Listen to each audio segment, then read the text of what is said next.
అంశం before conclusion మొన్న దేవాలయ భూములు ఇంకా దేవాలయ భూములకు సంబంధించి మొన్న ఎండోమెంట్స్ కమిషనర్ ఒక జీవో ఇచ్చారు. ఏమని non agricultural lands under endowments వాటిని లీజ్ అవుట్ చేసుకోవడానికి 33 సంవత్సరాలు ఏదో ఒక టర్మ్ పెట్టుకున్నారు. వాళ్ళు ఒక నిర్ణయం తీసేసుకున్నారట. ఎలా తీసుకుంటారు? దేవాలయ జీవో ఉందండి. జీవో మీరు అవుట్ అండ్ అవుట్ మాట్లాడుతున్నారు. కాదు జీవో మీరు కాదు సార్, మీరు అందరూ అవుట్ అవుట్ మాట్లాడుతున్నారు. అసెంబ్లీ చాలా క్లియర్ గా చర్చ జరుగుతూ ఉంది. మీరు ఫాలో అవుతున్నారు లేదు? ఆ టైంలో మీరు దయచేసి ఫాలో అవ్వండి. ఏమండి, ప్రతి విషయాల్లోనే. అండ్ మేము క్యాబినెట్ లో కూడా చర్చలు జరుగుతున్నాయి. మాకే కాదు, ఇలాంటి కొన్ని విషయాల్లో చాలా ఛాలెంజెస్ గ్రౌండ్ లెవెల్లో ఉన్నాయి. మీరు ఇక్కడ కూర్చొని ఒక యాంగిల్లోనే మీరు చూస్తున్నారు. మేము అవన్నిటిని సెక్యూర్ చేసుకోవాలి, ఎలా చేసుకోవాలనే దాని మీద చాలా తలమునకలై ఉన్నాం. వినండి సార్, మీరు చెప్తే అది వినండి. నేను ఈ రోజు మీకు చెప్తున్నా, మీ మీద అభిమానంతో నేను ఈ టీవీకి వచ్చాను. తెలుసు నాకు. మీరు కావాలని నన్ను ఇరుకుని పెడదాం అనుకుంటే నేను ఇరుకుని ఇచ్చిందండి. మీరు వినండి సార్, మీరు పూర్తిగా అర్థం చేసుకోవాలి. కానీ మీరేం చేస్తున్నారంటే ఫస్టే మీరు అనుమానం పెనుబోతంలాగా మీరు ప్రతిదీ కూడా ఏదైనా ఇలాంటివి ఉంటే ఫస్ట్ మన ఇద్దరం కూర్చొని మాట్లాడుకుందాం. తర్వాత మాట్లాడుకుందాం అంటే మీరు ఏదో మాట్లాడి మన కాదు, అర్థం చేసుకోండి. ఫస్ట్ మీకు పంపించారు, తర్వాత నిదానంగా చూసుకోండి. పేపర్లో వేసింది ఏమంటే జీవో అండి, మీ గవర్నమెంట్ ఇచ్చింది. మీ గవర్నమెంట్ ఇచ్చింది, నేను తయారు చేసింది కాదు. మీ జీవో అది చదవండి. మీరు థియేటర్లో కూర్చొని మీరు మాట్లాడకండి. మీరు మా కాన్స్టిట్యున్సీకి రండి. అక్కడ ఉన్న ఛాలెంజెస్ దాన్ని ప్రొటెక్ట్ చేయడానికే కావాల్సిన ఇబ్బందులు మీకు చెప్తా. మీరు ఆహ్వానించారు కాబట్టి మీరు రండి. వచ్చినప్పుడు మీరు సొల్యూషన్ ఇవ్వాలి. వినండి, అదే సొల్యూషన్ నేను యాజ్ ఏ ఒక మెంబర్ గా నేను టేకప్ చేసి అసెంబ్లీలో నేను క్లియర్ గా నేను మాట్లాడి అదే విషయం మాట్లాడి దానికి ఒక ఆన్సర్ తీసుకొస్తా. సరిపోయిందా? ఒకసారి మాట్లాడితే నేను ఏది పడితే అది మాట్లాడతా. గంటా గారు మాట్లాడరుగా, ఒకసారి చూడండి. ఏంటది ఆయన ట్వీట్ చూడండి ఒకసారి. ఏమని? దిగ్గజ ఐటీ కంపెనీ తీసుకొస్తామన్న వాగ్దానాన్ని నిలబెట్టుకునేలాగా ప్రభుత్వం చేసిన మరో ముందడిగిది. రిషికొండలో టీఎస్ ఆపరేషన్ సెంటర్ కోసం 21.5 ఏకర్స్ కేటాయించడం, ఎకరానికి 99 పైసలు నామమాత్రపు లీజు నిర్ణయించడం రాష్ట్ర చరిత్రలో ప్రథమం అన్నారు.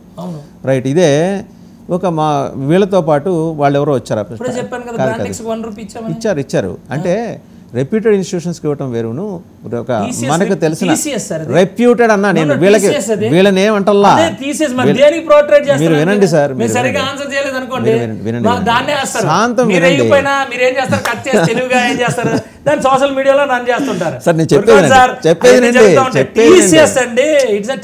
సరే, మీరు మాట్లాడండి, తర్వాత నేను చెప్పేది ఇంకా కంప్లీట్ కాలా. చెప్పండి. అబ్బూరి సతీష్కి అదే ప్రైస్కి మీరు ఇద్దామని నిర్ణయించారు. 2 ఏళ్ల తర్వాత ఎవాల్యుయేట్ చేసి వారికి అది కంటిన్యూ చేయాలా వద్దా అనేది మీ ప్రభుత్వం నిర్ణయం తీసుకుంది. నేను మీ పార్టీ అంటలేదండి, ప్రభుత్వం నిర్ణయం తీసుకుంది అంటున్నాను. అది సార్ నేను అంటుంది. మీరు అన్నీ కూడా అనుమానంలోగా ఇప్పుడు రోజు అనుమానిస్తే పిల్లం కూడా కొట్టేసి పోద్ది సార్. ప్రతిదీ అనుమానించేయకూడదు. ఏమండి, రోజు అనుమానిస్తూ ఊరుకుంటుంది ఆవిడ, 4 తన్నేసి పోద్ది. మీరు ఇంకా మీరు ఎలాగ బతుకుతున్నారు? ఇక్కడ వరకే కదా ఉంచుకుంటున్నారు ఈ అనుమానం అంతా. నాకు జస్ట్ మరి ఈ 4 గోడల మధ్యలోనే కదా డిస్కషన్స్. 4 మధ్యలో నాకు మీరు హామీ ఇచ్చారు కదా, నేను మీ దగ్గరకు వస్తా, తీసుకెళ్తాను. చెప్తున్నా, రండి రండి, తీసుకెళ్తాను, మనం వెళ్దాం. మీరు ఎప్పుడు ఖాళీ ఉంటే అప్పుడు వచ్చేయండి. అనేక విషయాల మీద నేను మీకు ఎక్స్ప్లెయిన్ చేస్తాను. అక్కడ ఏం చేస్తున్నావు మీకు చెప్తాను. ఎందుకంటే మాకు కూడా కావాలి, మేము చేసే పనులు మాకు ఫీడ్బ్యాక్ కాదు, మాకు కూడా కావాలి. ఎందుకంటే మేము ఎలా అనుకుంటామంటే మేము ఒక ఆదర్శంగా మేము ముందుకెళ్ళాలని అనుకుంటాం.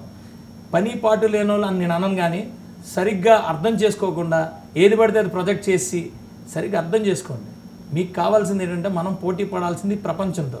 మనం క్వాలిటీలు పెంచుకోవాలి, మన దేశం విలువ పెంచుకోవాలి, మన దేశం స్ట్రాంగ్ అవ్వాలి, మన దేశం ప్రతి ప్రజలు కూడా బాగా ఉండాలి.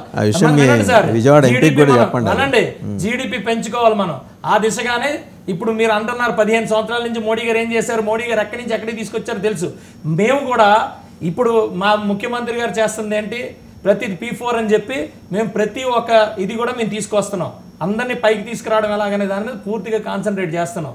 చేసేటప్పుడు మీరు మాట్లాడుతున్నాం కదా, కొంతమంది ఊరికే పని లేకుండా వచ్చి మాత్రం వాదనలు పెట్టుకుంటే వాళ్ళకి చెప్తే వెళ్ళరా పక్కకి. వాళ్ళ సంగతికి పక్కన పెట్టండి కానీ సరే, మీరు ఎలాగో మంచి హృదయంతో మీరు ఆహ్వానించారు కాబట్టి సార్, మంచి ఉదయం కాదు, మంచి డిపిఆర్ తీసుకొని మీ డబ్బులు కూడా మీ ట్యాక్స్ కూడా మా దగ్గర కడుతున్నాను నేను, నా రూపాయి ఉంది అక్కడ. నాకు ఐ హ్యావ్ ఆల్ రెస్పాన్సిబిలిటీ, మీకు నేను సమాధానం చెప్పే రెస్పాన్సిబిలిటీ నాకుంది.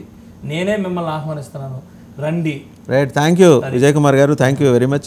బహుశా ఇంత బోల్డ్ ప్రజాప్రతినిధి మనకి మధ్యకాలంలో కనిపిస్తుండకపోవచ్చు. Vijay Kumar is different. అంటే ఇవాళ ఉన్న స్నేహం కాదు, వారితో నాకు 10-15 ఏళ్ళుగా అనుబంధం ఉంది, స్నేహం కన్నా కూడా. సో ఆయన ఏమన్నా ఉన్నా కూడా నిర్మమాటంగా మాడేస్తారు, బోల్డ్గా మాడతారు. మాట్లాడటం చూసిన వాళ్ళు ఏదో రకంగా మాడుతున్నారు అనుకుంటారు కానీ కల్మషం ఏమి ఉండదు. ఆయన ఇంత ఓపెన్ ఆఫర్ అయితే ఇంకో ఎమ్మెల్యే అయితే గ్యారంటీకి ఇవ్వరు. సో సుందర విజయ్ కుమార్ గారికి ఆడియన్స్ అందరి తరఫున ఒక ఓయే. Thank you very much sir.